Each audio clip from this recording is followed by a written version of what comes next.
That night, amid confetti and clinking glasses, my mother grabbed my framed drawing and tore it right in front of the relatives. She said, "You call this art?" The whole table erupted in laughter while my cousin held up her phone, recording, shrieking, ugly Scribble. I stood frozen, hearing the paper rip while everything inside me closed off not pain, but a plan.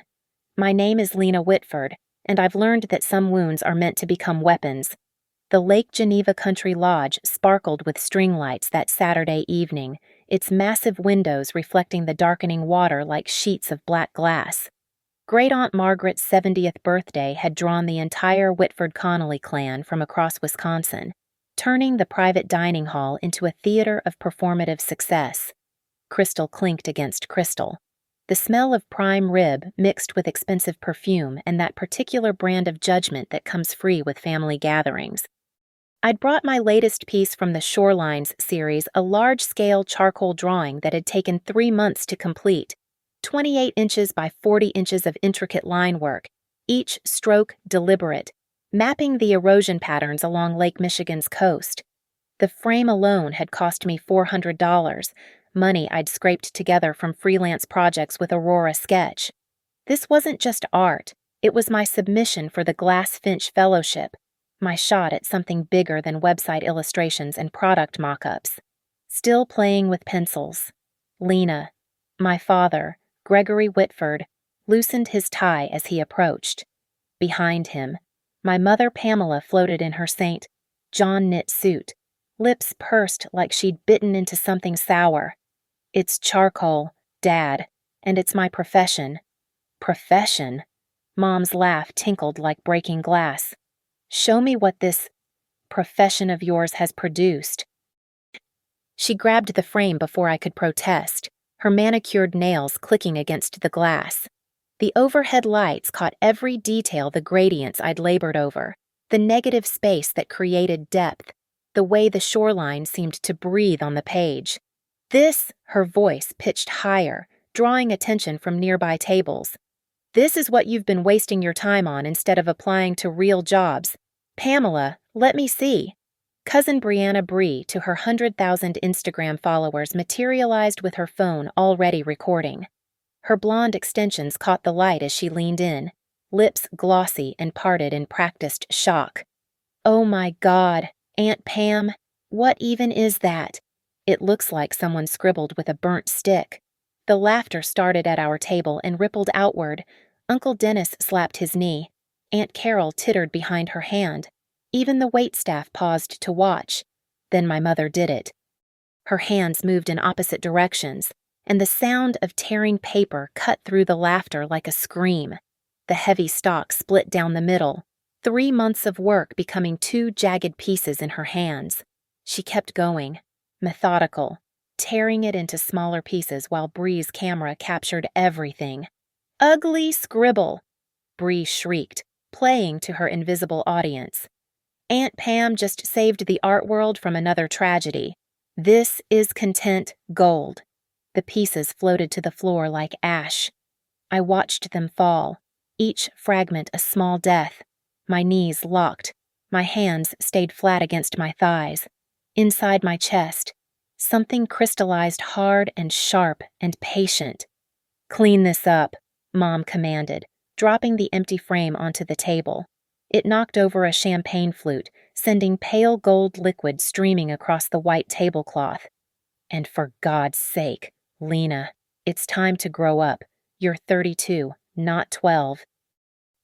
I bent down and gathered the pieces, my movements mechanical, efficient. Each torn edge felt like evidence.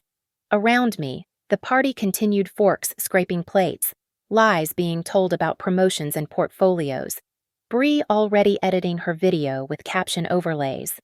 In my peripheral vision, I caught my cousins Rachel and Dana exchange glances, their faces uncomfortable but silent. They wouldn't take sides. They never did.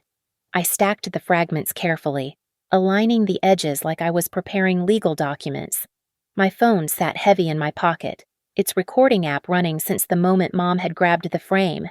Wisconsin was a one-party consent state. Every word, every laugh, Every tear was mine to keep. "You okay, sweetie?" Bree cooed, her camera still rolling. "Don't worry. Failure is just success in progress. That's what I tell my followers." I stood up slowly, the destroyed drawing cradled in my arms like something precious. "Perfectly fine," I said, my voice steady as winter ice. "Thank you all for the feedback." The drive back to Milwaukee stretched along Highway 43 Lake Water on one side, darkness on the other. I kept the torn pieces in a portfolio case on the passenger seat, treating them like crime scene evidence, which, in a way, they were. Growing up in Bayview, our house sat 4 blocks from Lake Michigan, close enough to hear the waves on stormy nights. My parents had chosen the neighborhood for its good schools and property values, not for the way morning light turned the water into hammered silver. That was just me, always seeing things they couldn't or wouldn't. The first time they destroyed my work, I was 14. I'd spent a summer creating a graphic novel, 60 pages hand-drawn, about a girl who could speak to the lake. Mom found it while cleaning my room and threw it out with the weekly garbage. Fantasy nonsense, she'd called it. You need to focus on reality, on grades, on things that matter. By high school, I'd learned to hide my sketchbooks. By college, UW-Milwaukee, business major, their choice I'd learned to live 2 lives. Days in accounting classes, nights in the art building, using a friend's student ID for access. When I finally switched majors senior year, Dad threatened to stop paying tuition. I took out loans that I'm still paying off. 8 years later, the pattern had always been the same. Subtle erosion, like water against stone. The time Mom accidentally donated my competition portfolio to Goodwill, costing me a scholarship. The holiday dinner where Dad announced to everyone that I was between real jobs when I'd just landed my first Aurora sketch contract. The family reunion where Bree had borrowed my designs for her mood board, then launched her lifestyle brand with my color palettes and compositions. But they'd never been violent before, never this public. I pulled into my apartment complex in Walker's Point at 11:47 p.m., the converted warehouse dark except for a few windows. My studio was small, 500 square feet, but the northern exposure gave me consistent light. The walls held my work, pieces they'd never seen because I'd stopped sharing years ago. The Shorelines series covered the entire eastern wall, 7 completed drawings mapping erosion patterns from Sheboygan to Kenosha. The 8th, the destroyed one, would have completed the lake's western edge. My phone had 17 missed calls, 3 from Rachel, probably wanting to make sure I was okay without actually taking a position. 14 from numbers I didn't recognize had Bree's video gone viral already. I opened Instagram. There it was. Family drama alert, Aunt destroys wannabe artist cousin's masterpiece. Ugly Scribble revealed, already at 12,000 views, climbing. The comments were a massacre. Laughing emojis. Your aunt's a savage. Some people can't handle truth. Bree, you're so brave for sharing this. I screenshot everything. Then I pulled up my email and found the message from Glass Finch Gallery, sent 3 days ago, still unread in the chaos of preparing for the party. Dear Ms. Whitford, we're impressed by your portfolio submission. The committee would like to discuss featuring your Shorelines series in our upcoming Emerging Midwest exhibition. Please send high-resolution files of all 8 pieces by month's end. All 8 pieces, including the one now in fragments. I spread the torn pieces across my drafting table, photographing each one under the desk lamp. The destruction had its own brutal honesty, jagged edges creating new coastlines, rips revealing the paper's cotton fiber like exposed bedrock. I documented everything: the timestamp, the GPS coordinates, even the champagne stain from Mom's dramatic finale. Bree had posted again. This time, she'd created a DIY abstract art tutorial, mock recreating my style with aggressive charcoal strokes. Better than the original. Don't you think sometimes you have to destroy to create? Link in bio for my new Northline Home collaboration, Lakeside Luxe, launching next month. Northline Home, the high-end furniture retailer with showrooms across the Midwest. I'd pitched them my shoreline designs 6 months ago. They'd passed, saying my work was too raw, too unfinished. Now Bree was launching a collection with them. I opened my computer and started a new folder, Evidence. Subfolders, Historical Pattern, Current Destruction, Intellectual Property Theft. The lawyer friend of my curator at Aurora Sketch had mentioned something about documenting everything, creating an undeniable paper trail. They thought they'd torn up a drawing. They'd actually torn up the last of my restraint. Sunday morning arrived with lake fog and determination. I drafted the email at 6:15 a.m. Each word measured Dear Mom, Dad, and Bree. The deliberate destruction of my artwork at last night's event, combined with its unauthorized recording and publication, constitutes both destruction of property and copyright infringement. The piece was valued at $3,200 materials, labor, and exhibition potential. I require a public apology on the same platforms where the video was shared, immediate removal of all content featuring my work, compensation for the destroyed piece. You have 72 hours to respond. Lena. The responses came fast. Dad. 7:22 a.m. Don't be dramatic. Your mother was trying to make a point about your career choices. Mom. 7:35 a.m. Calling that scribble worth $3,200 is fraud. Lena. We were having fun. Can't you take a joke? Bree. 8:47 a.m. via Instagram. DM LM. You're seriously threatening your family. The video's already at 47K views, babe. It's called content. Besides, you can't copyright scribbles. I didn't respond. Instead, I called Marcus Zhao, the IP lawyer who'd helped Aurora Sketch with a contract dispute. He answered on the second ring. Lena, it's Sunday morning. I know. I need help. After I explained, he whistled low. Send me everything. The video, the emails, any previous instances of them using your work, and Lena, start documenting your creative process, timestamps, photo evidence of work in progress, everything. Already started. Good. Now, about this Bree situation, you said she's launching something with Northline. Next month. Lakeside Lux. Has she posted any previews? I checked her Instagram. 3 hours ago, sneak peek of my original shoreline-inspired designs. These abstract patterns came to me in a dream. Lakeside Lux.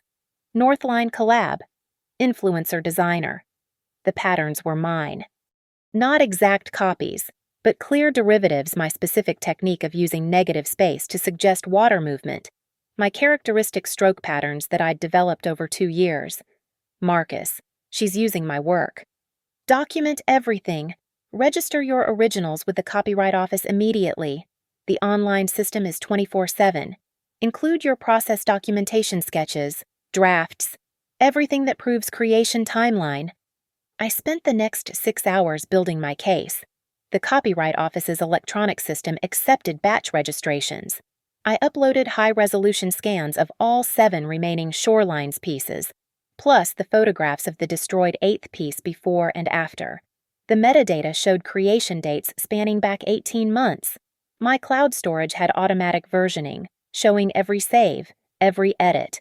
Then I created something new, a microline motif, nearly invisible to casual viewers, that I could embed in new pieces. A digital watermark made of charcoal dust, my signature in the negative space. I added it to 3 new pieces I'd been developing, each one an evolution of the Shorelines concept. The family group chat exploded that afternoon. Aunt Carol. Lena, your mother told me what happened. This legal threat nonsense needs to stop. Uncle Dennis. We're family. You don't sue family. Cousin Rachel. Maybe everyone could just apologize and move on. Dad, you're embarrassing yourself and us. Drop this immediately. I took screenshots of everything, then typed one response. The destruction was public. The accountability will be too. Bree went live on Instagram at 4 p.m. Guys, I'm literally shaking. My own cousin is threatening to sue me for being inspired by the same lake we both grew up near. Like, can you copyright nature? This is what jealousy looks like. She's mad that I'm successful and she's... Not. The comments poured in supporting her. Her followers attacked my Instagram, my website, even found my LinkedIn. Bitter relative, failed artist, trying to ride Bree's coattails. I didn't engage. Instead, I sent a carefully worded email to Northline Homes' legal department with Marcus CC'd potential copyright infringement in upcoming Lakeside Luxe collection. Please be advised that designs being promoted by Ms. Brianna Connolly appear to be unauthorized derivatives of my copyrighted Shorelines series. Registration, SPAR VA 2024 XXXXXX. Filed today. I've attached documentation of my original works predating Ms. Connolly's claims by 18 months. I request immediate review of this matter. Marcus texted me at 9:12 p.m. Perfect. Now we wait. And Lena, save everything, every post, every comment, every view count. Build your fortress of evidence. I sat in my studio, surrounded by my work. The torn pieces of the 8th drawing still spread across my table like a map of violence. Through my window, Lake Michigan stretched into darkness, patient and eternal. They wanted to tear me down in public. Fine. I'd build myself back up in court. The next 2 weeks became an exercise in precision. I worked in my studio from 5 a.m. to midnight, completing 3 new pieces for the Shorelines series. Each one carried my invisible signature, the microline motif woven into the texture like DNA. Under normal viewing, they appeared as natural variations in the charcoal. Under magnification, they revealed a pattern my initials transformed into wave formations, repeating at specific intervals. I documented everything obsessively. Time-lapse videos captured every hour of creation. My phone photographed each layer of progress. The specialized charcoal I used, Nitram Battens from Canada, left receipts trailing back months. Even my particular technique of building depth through erasure was recorded, showing the exact tools and pressure patterns that created my signature effect. Glass Finch Gallery called on Tuesday at 2:30 p.m. Lena, it's Diane from Glass Finch. We're concerned about the 8th piece. The deadline is approaching. It was destroyed at a family event. I have 3 new pieces ready to complete the series instead. Destroyed. Her voice sharpened. That's unusual. We'll need to see the new work immediately. I'll bring them Thursday. And Diane, there's something else you should know about regarding potential copyright issues. After explaining the situation, she was quiet for a long moment. Bring your lawyer. Meanwhile, I played a longer game. I created a professional Instagram account under the name LW Studios, innocuous, clean, no connection to my personal profile. From this account, I followed Bree and Northline home. Then, using the assistant email Marcus had approved for monitoring purposes, I reached out to Bree's public business contact, subject collaboration inquiry, artistic consultation, Ms. Connolly. Our design firm admires your upcoming Northline collection. We specialize in authenticity verification and process documentation for emerging designers. Would you be interested in our portfolio development services? We could provide high-resolution archival documentation, process verification for original works, copyright clearance assistance. Attached are samples of our documentation work. Best regards, LW Studio Services. The attachment contained watermarked previews of my 3 new Shorelines pieces, the ones with embedded microlines, legally obtained from my own copyright registration, properly attributed to Artist L. Whitford in small print that Bree would likely overlook. She responded within an hour. OMG, yes, I need everything documented before launch. Can you send unwatermarked versions for my mood board? I'll credit you as consultant. I forwarded the email to Marcus. His response, brilliant. She's asking for copyrighted material for commercial use. Document her request, but don't send anything. Wednesday brought escalation. The family group chat buzzed constantly. Mom, Lena's gone crazy. She's registered copyrights like she's some real artist. Dad, Dennis knows a lawyer who says she has no case. Bree, I'm literally being stalked by her fake accounts. This is harassment.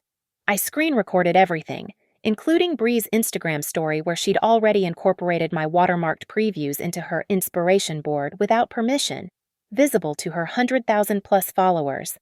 That evening, Wisconsin Public Radio ran a segment on emerging Midwest artists. They mentioned the Glass-Finch Emerging Midwest exhibition and my name as a featured artist. Bree posted immediately, "Funny how some people get opportunities through family connections, then claim others are stealing. Jealousy is ugly. Unlike my original Northline designs launching soon, Thursday's meeting at Glass-Finch changed everything." I arrived with my 3 new pieces, Marcus, and a presentation Marcus had prepared. The gallery's conference room overlooked the Milwaukee River, its white walls making my charcoals look even more dramatic. Diane studied the new pieces through a magnifying glass. "The detail is extraordinary, and you say there's embedded authentication." I showed her the microline pattern under magnification, then demonstrated how it appeared in my registered works dating back months. "It's my proof of authorship, invisible protection." "Clever." She turned to her colleague. "Pull up the Northline collaboration announcement." On the screen, Bree's Lakeside Luxe promotional materials. The patterns were mine-diluted, simplified, but undeniably derivative. Even worse, she'd used my exact negative space technique in her hero image. "We can't be associated with plagiarism," Diane said. "If she's stealing from you and we're exhibiting you—" "I've filed DMCA takedowns," Marcus interjected. "Northline has been notified. We're not seeking damages yet, just removal and cessation." Diane nodded slowly. "Lena, we'll feature your work, but we need this resolved. The exhibition opens in 3 weeks." That night, I received an unexpected email from Northline's Chief Design Officer, Ms. Whitford. "We've reviewed your copyright claims. Could you provide additional documentation of your creative process? We're particularly interested in the technique similarities you've identified. This is time-sensitive given our launch schedule. Margaret Winters, CDO. Northline Home." I smiled, fingers hovering over my keyboard. The trap was set, baited with truth, ready to spring. Friday morning, Bree's TikTok exploded. "Chicago launch ready. Lakeside Luxe at Northline Magnificent Mile. See you there." The video panned across printed fabrics, wallpaper samples, even throw pillows all featuring my microline motifs, clearly lifted from the consultation previews she'd screenshot without permission. Within hours, her video hit 200,000 views. Comments flooded in, "Design genius. Better than boring museum art. Bree, you're an inspiration." I responded to Northline's CDO with a comprehensive package. 43 files, time-stamped creation videos, purchase receipts for specific charcoal brands dating back 2 years, even soil samples from the exact Lake Michigan locations that inspired each piece, things Bree couldn't possibly replicate. Most importantly, I included high-resolution scans showing the microline authentication in my registered works, then demonstrated the identical patterns in Bree's promotional materials. Marcus added his own touch, a cease and desist letter with a 48-hour deadline, delivered simultaneously to Northline's legal department and Bree's business address. Saturday brought chaos. Bree went live on Instagram, mascara running. "I'm being bullied by my own cousin. She's trying to destroy my career because she's jealous. This is what family does to you when you succeed." The family group chat detonated. "Mom, Lena, you've gone too far. Apologize now." Dad, "We're driving to Milwaukee. This ends today." Uncle Dennis, "My lawyer says Bree could sue you for defamation." I turned off my phone and focused on preparing for Glass-Finch. 3 pieces needed final touches, statements needed writing, and I had to create promotional materials that would stand against whatever narrative Bree was spinning. By Monday, Northline's legal team had clearly done their homework. The cease and desist response came through Marcus. "Our client maintains her designs are original. However, we're reviewing the collection for any inadvertent similarities." Translation. They were scared. Tuesday, 3 p.m., everything accelerated. A Chicago Tribune reporter called, "Ms. Whitford, we're covering a potential copyright dispute between you and influencer Brianna Connolly." Care to comment? No comment at this time, but I'll have documentation available at the Glassfinch exhibition opening. Documentation, everything, the original works, the destruction, the theft, all of it. The reporter paused. Destruction. I sent her the video of my mother tearing my artwork, Bree's ugly Scribble post, and the timestamp showing my copyright registration predating Bree's designs by months. Wednesday. Northline blinked first. Margaret Winters called personally at 11 a. Ms. Whitford, we'd like to resolve this quietly. The collection launches Saturday at our Chicago flagship. Perhaps we could arrange a licensing agreement. My work isn't available for licensing to Ms. Connolly. We've invested significantly in this launch, based on stolen designs. That's your liability, not mine. She sighed. What do you want? Full cessation. No products featuring my designs or derivatives. Public acknowledgement of the issue. That would mean canceling the launch. Yes. The line went quiet. Then, our legal team will be in touch. Thursday brought desperation. Bree posted a YouTube video, The Truth About My Cousin's Lies. 20 minutes of her showing inspiration images from Pinterest, claiming parallel creation, even suggesting I'd copied her. But she'd made a crucial mistake. Several of her proof images were dated after my copyright registration. Her own screenshots betrayed her. The comments weren't all supportive anymore. Some followers had found my work online, seen the obvious similarities. Wait, these look identical. Did you really create these? The timestamps don't match what you're saying. Mom texted at midnight. The Northline launch is this weekend. Our entire book club is planning to attend to support Bree. Don't you dare ruin this for her.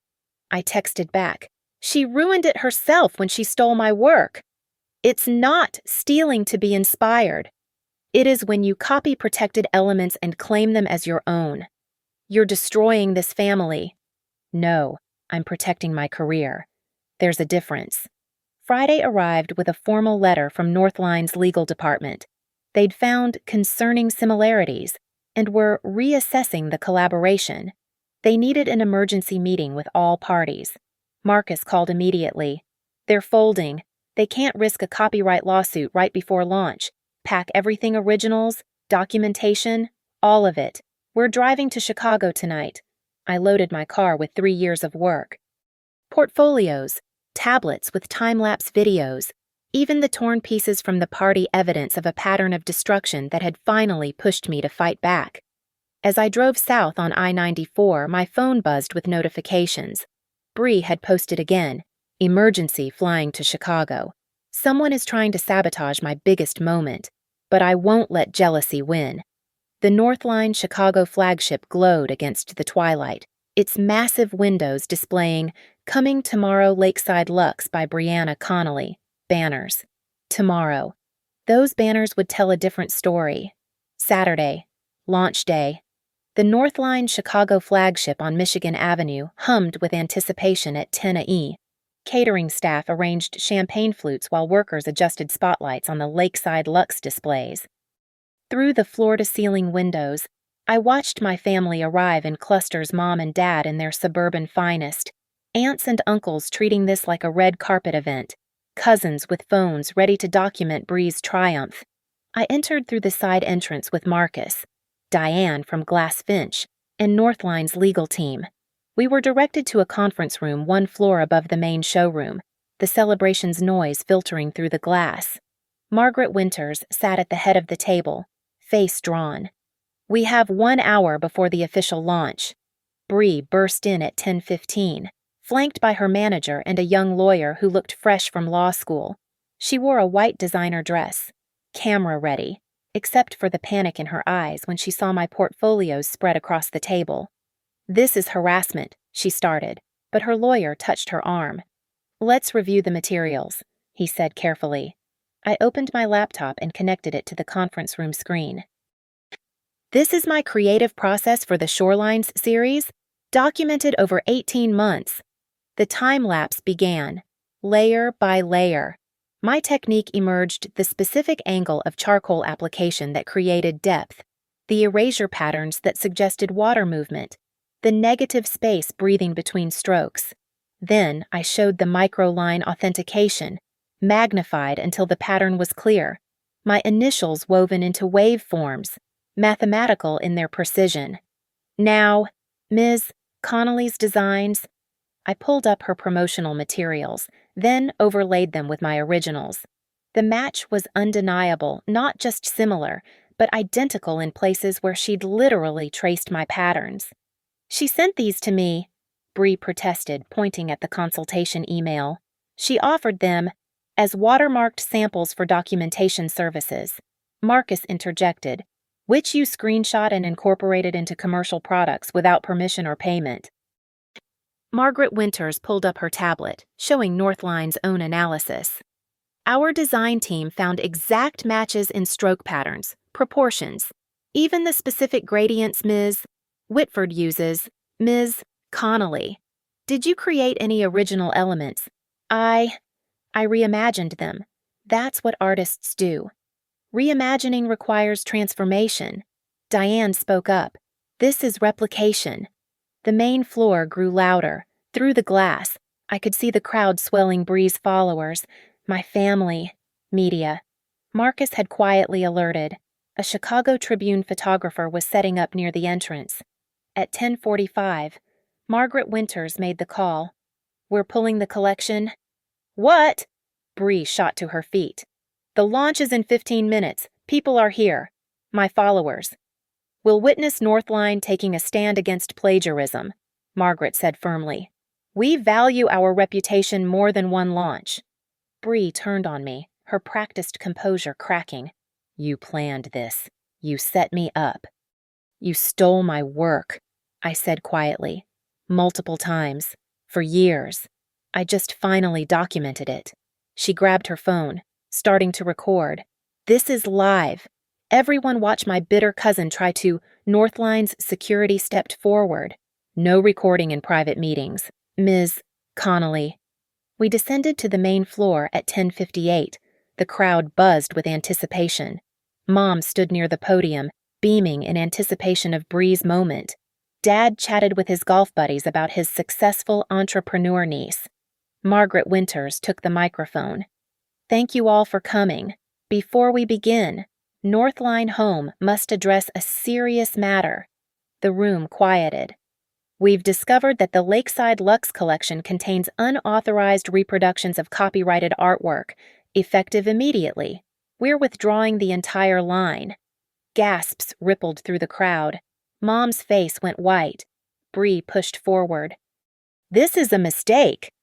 Additionally, Margaret continued, we're pleased to announce our support for the original artist, Ms. Lena Whitford, whose Shorelines series will be featured at Glassfinch Gallery's upcoming exhibition. Diane stepped forward with my portfolio, opening it to display an original piece. The projector screen behind her lit up with the side-by-side comparison, my authenticated original and Bree's copy. The micro-lines highlighted in damning detail. That's our daughter, someone whispered. I turned to see Dad, his face cycling through confusion, embarrassment, and slowly dawning comprehension. The Tribune photographer was shooting rapidly. Bree's followers had their phones out, but now they were documenting her humiliation, not her triumph. The comments were already shifting on the live streams. OMG, she really stole it. The evidence, though. Cancelled? Mom pushed through the crowd toward the displayed artwork, her hands reaching for the frame. This is all a misunderstanding. Security intercepted her. Please don't touch the artwork, ma'am. That's my daughter's. That's... She looked at me across the room, and for the first time in my life, I saw her truly see my work, not as a hobby or disappointment, but as something valuable enough to steal, significant enough to protect. This is defamation, Bree screamed, her voice cracking through the showroom's careful acoustics. She set me up, sent me those images pretending to be someone else. Marcus stepped forward with papers. Ms. Connolly, you requested unwatermarked versions for commercial use. We have your emails asking to use copyrighted material without attribution or payment. The crowd pressed closer. Someone shouted, Bree, did you really steal it? Another voice. The patterns are identical. My mother lunged toward the second display frame, one of my new pieces with embedded authentication. These are just scribbles. My daughter is lying. Ma'am, step back, security warned. That's my daughter's work. She grabbed the frame's edge. Mom, stop. My voice carried across the showroom, sharp and final. You destroyed one piece. You won't touch another. You ungrateful. She yanked hard. Security moved fast, but not fast enough. Her nails scraped across the glass, searching for purchase. But this time, I'd prepared. The frame was museum grade, sealed and secured. The glass didn't yield. Mrs. Whitford, Margaret Winter's voice was ice. You're attempting to destroy evidence in a copyright case. Security, please escort her out. You can't, I'm her mother. And I'm pressing charges, I said, stepping into the circle of light around the display. Destruction of property at the party. Attempted destruction now. It's all documented. Dad finally spoke, his golf buddies backing away from him. Lena, you're embarrassing us. No. You embarrassed yourselves when you decided my work was worthless until someone could profit from it. Diane held up her tablet, showing the Glassfinch website. Ms. Whitford's exhibition opens Thursday. Pre-sales have already exceeded expectations, particularly after today's revelations. Bree's manager was on his phone. Voice urgent. We need crisis management now. Her lawyer was already heading for the exit. The influencer stood alone in her white dress, watching her follower count drop in real time on her phone. You planned this, she said again, but quieter now, almost wondering. The consultation email, the previews with hidden marks. You took my work, I replied simply. You've been taking it for years. Instagram posts, mood boards. Now this. I just finally proved it. Marcus handed Margaret Winters another document. Northline statement, ready for release. She read it into the microphone. Northline Home does not tolerate intellectual property theft. We're donating the Lakeside Lux marketing budget to arts education programs and formally apologizing to Ms. Whitford for any inadvertent participation in copyright infringement. The Tribune photographer approached me. Ms. Whitford, can we get you with your original piece? I stood next to my work, the one Mom couldn't destroy, the one with my hidden signature woven through every stroke. The camera clicked. Behind me, my family clustered near the exit, some recording, others just staring. Lena, Rachel, my cousin, stepped forward hesitantly. We didn't know. The way they talked about your art, we thought. You thought it was worthless. Until it wasn't. She nodded, ashamed. The Christmas paintings you gave us? Are those also? Also my original work. Also copyrighted. Also valuable. The implications rippled through the family group. How many pieces had they dismissed, donated, thrown away? Bree's phone buzzed with a notification. She looked at it and went paler. Northlines. They're suing me for damages to their reputation. That's between you and them, Marcus said. Our concern is the copyright violation. I'll delete everything, I'll apologize. Too late, I said, pulling up my phone. It's archived, screenshots, recordings, your entire Lakeside Lux campaign claiming my work as yours, 27 instances of copyright violation across multiple platforms. Mom found her voice again, harsh and desperate. You're destroying your cousin's career over drawings. No, she destroyed it herself when she built it on theft. I picked up my portfolio, the weight of it familiar and right. And they're not just drawings, they're my work, my career, my intellectual property, things you taught me to protect, just not from family. The crowd was dispersing, but the story was spreading. Phones glowed with shares, comments, real-time documentation of Bree's fall and my vindication. The ugly Scribble video had new context now, not a family joke, but evidence of a pattern of artistic abuse. Diane announced loudly, Glass Finch Gallery, Thursday, 6 p.m. Lena Whitford's Shorelines series. Original works that inspired today's controversy. As security guided my parents out, Dad turned back once. Our eyes met across the showroom. For a second, I thought I saw something regret, maybe, or recognition. Then he looked away, following Mom into the Michigan Avenue crowd. Bree stood among the remnants of her launch banners being pulled down, products being boxed for return, her follower count hemorrhaging. She looked at me one last time. I made you famous, she said weakly. No, you made me fight back. The Glass Finch contract felt substantial in my hands, real weight. Quality paper, embossed letterhead, nothing like the torn fragments still preserved in my evidence folder. I signed my name with deliberate strokes. Each letter a declaration, Lena Whitford, artist. Diane smiled as she took the contract. The exhibition will run for 2 months. We've already had inquiries from collectors in New York and Los Angeles. Around us, Northline's staff methodically dismantled every trace of lakeside luxe. The banners came down in long rolls, the displays wheeled away to storage, or more likely, destruction. The champagne had gone flat in abandoned glasses. Bree's white dress disappeared through the exit 10 minutes ago, followed by the sound of her manager arguing with someone on the phone about damage control and rebranding opportunities. I picked up my portfolio, the leather worn smooth from years of carrying it to meetings where people smiled politely and said no. Today, it held originals worth more than my parents ever believed possible. The broken frame from the party was there too, wrapped carefully, evidence transformed into artifact. Marcus gathered his files. The cease and desist confirmations are already coming in. Bree's Instagram is down to half its followers and dropping. The ugly Scribble video has been deleted, but of course, we have copies. Good.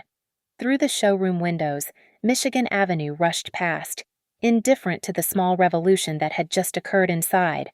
But the internet was different. The Tribune story was trending. Art Twitter had picked up the comparison images. Someone had already created a TikTok explaining copyright law using my case as an example. Security approached with a box. Ms. Whitford. These were left behind. Inside family photos from the party, someone's forgotten coat, and at the bottom, a card in my mother's handwriting. Never sent.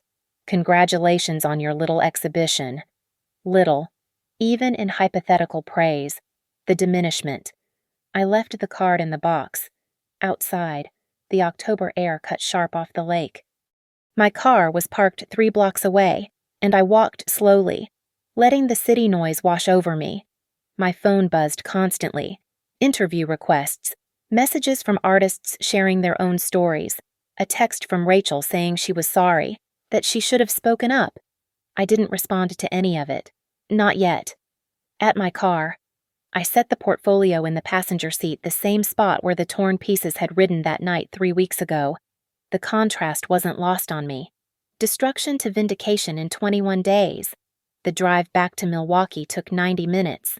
I didn't play music, just let the highway sounds fill the space. When I reached my studio, evening light was threading through the windows, illuminating the Shoreline series on the wall. 7 completed pieces, and space for the 8th no longer destroyed but transformed into something else entirely.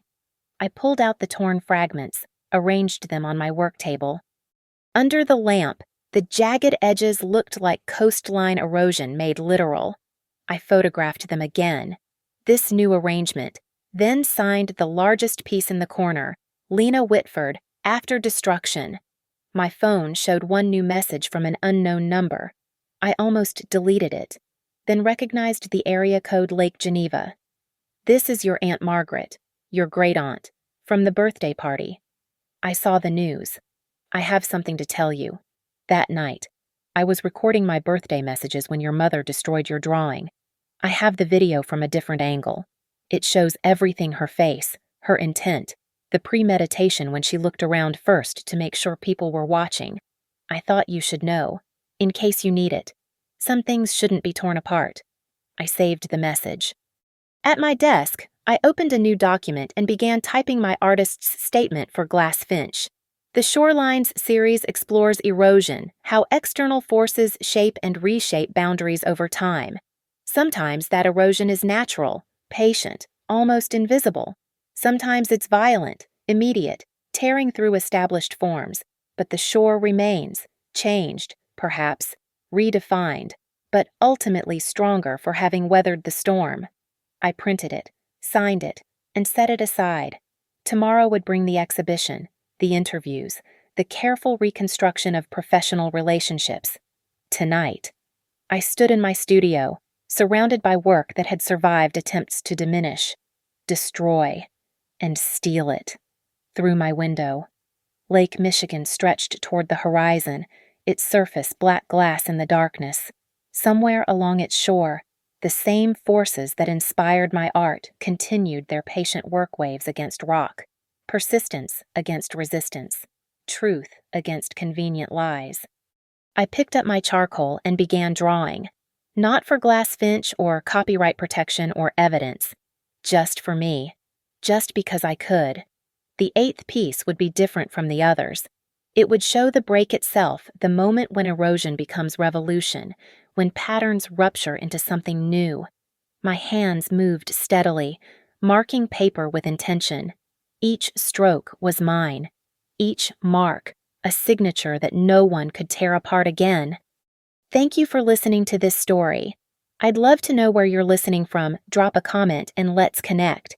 If this story resonated with you, please consider subscribing to the channel and sharing your thoughts below.